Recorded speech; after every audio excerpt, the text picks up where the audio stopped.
What's going on, guys? I'm Cameron. I'm Jordan. And we're Attack on Anime, here to bring you that Naruto episode 458 review. And this was actually the conclusion to the Itachi arc, which from beginning, was the best. And near the end, the ending was kind of anticlimactic in a way, but I still pretty much enjoyed it because we get that in-depth in Itachi's mind of everything that was going on every time he encountered Sasuke.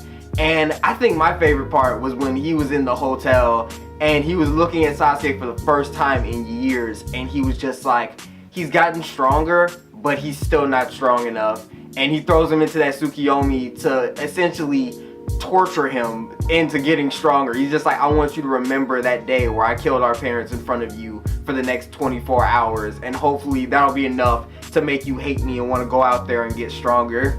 Well, my favorite part of the episode was when Itachi and Sasuke met for their final fight, and it was a specific line that Itachi said that just made me I had to pause that and just reflect on how dope that line was. When Sasuke said something like, "My eyes see your death," and Itachi was like, "Do they then? Well then, your eyes see my death, huh? We'll make that happen." I was like, oh, yes, shots have been fired. That was a Kodak moment, and then they just clash off. And I love how they do that freeze frame moment when they both are about to attack with the kunai.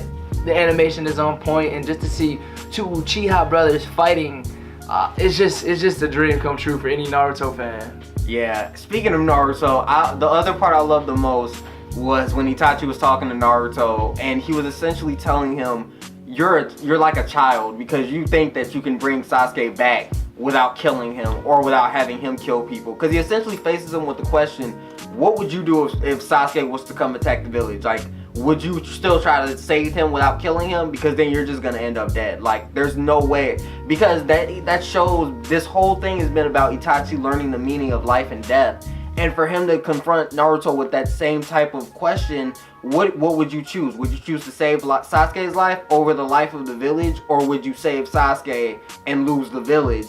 It's essentially the same choice that Itachi was faced with his entire clan. Would you save the clan or would you save the village?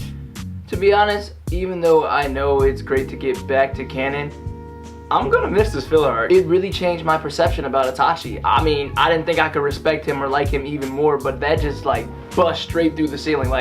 I love this guy, and to see his true nature, how Itachi really was, he was a double agent, and for him to put on this facade the entire time in front of S-class rank villains and criminals and arsonists and people who can just destroy villages at their whim. Itachi is really the only true ninja in that show. He has to show no emotion.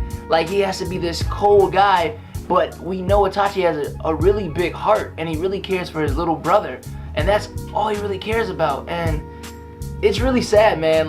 Part of me wants to see a what if series to see Itachi live out his life within Uchiha clan and see him and Sasuke grow up, because I want to see that bond between the two brothers. Itachi is just a great character overall, and I'm gonna miss this filler arc.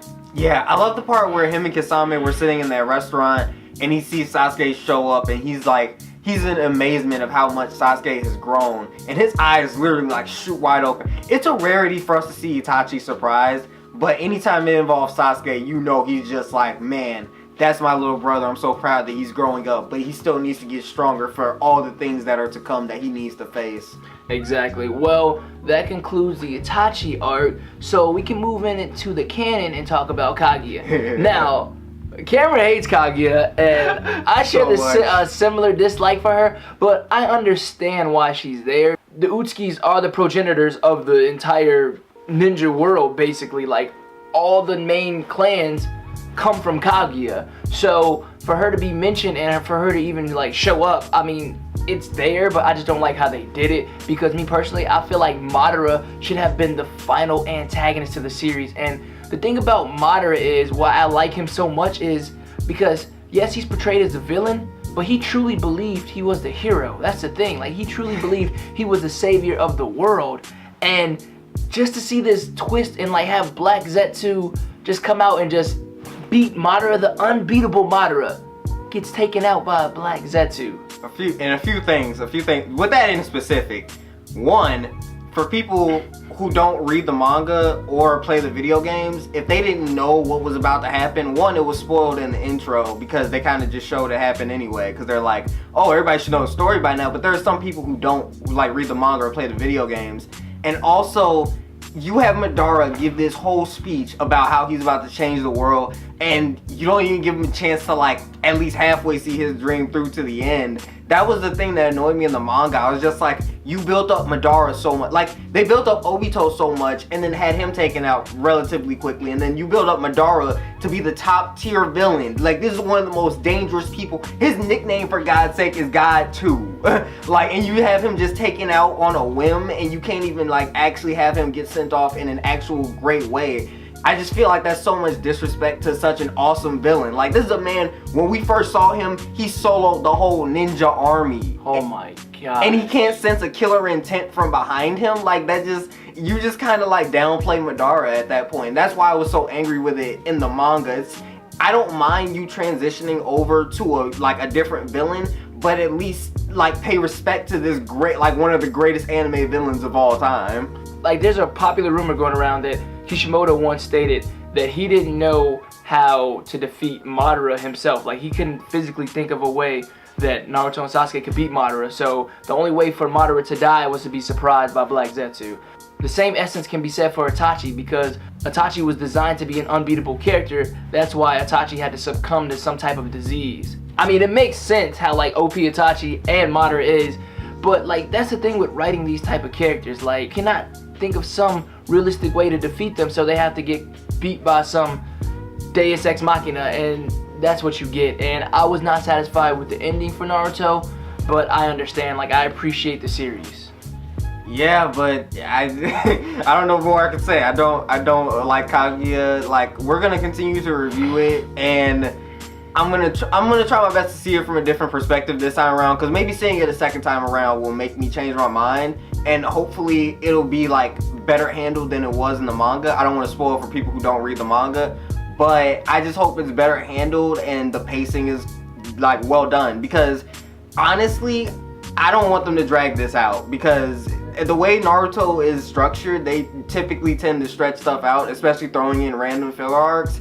While I did appreciate the Itachi filler arc, I hope this canon is gonna keep going, because I just don't want to hit another filler arc, because the Itachi filler arc was so good because it was about Itachi. So many people love and adore Itachi, especially the parts, like I said, that we didn't get to see. But if you just throw in another random filler arc, a lot of people are gonna resent it. Yeah, exactly. And last point I want to make is, I really just want to see Sasuke and Naruto's final fight animated. That is what I've been waiting for since 2014. So to see that, I'd be happy with the series after the conclusion. The series had a great run, and we're coming down to the end. I mean, the final villain is here, Kaguya, and then we have Boruto coming out May 9th. So make sure you guys check out Boruto, and make sure to subscribe to us, because we're going to be reviewing that all the time, because Boruto is awesome right now. Yeah, but a question I want to leave off with you guys, and this can be for people who read the manga too. What was your initial reaction to seeing Kaguya kill Madara? And my final question to you all is, do you think Naruto and Sasuke could have beat Madara? We're eliminating plot armor, we're eliminating everything just based off of them now. Could they have beat Madara? Yeah, me personally, I think that together they probably could have taken him. They probably would have found some way to at least like seal off his actual power. Because of plot armor. God damn. But physically, Madara is a beast, man. Like, it's like a tank walking into a room full of Jigglypuffs and just like running them all over. And that was the craziest analogy I could think of at that point. Well, that's all the time we got here for today, guys. Don't forget to like, comment, and subscribe to keep these Naruto reviews coming. We appreciate everyone out there. Thank you for watching this. And if you like anime and love it, please share our channel around, help us out a little bit, and we appreciate you all, guys. Thank you. We're keeping Naruto coming. We have plenty of topics. We have future debates planned. We have so much planned for you guys, and we hope you'll stay along for the ride. But until next time, guys, peace.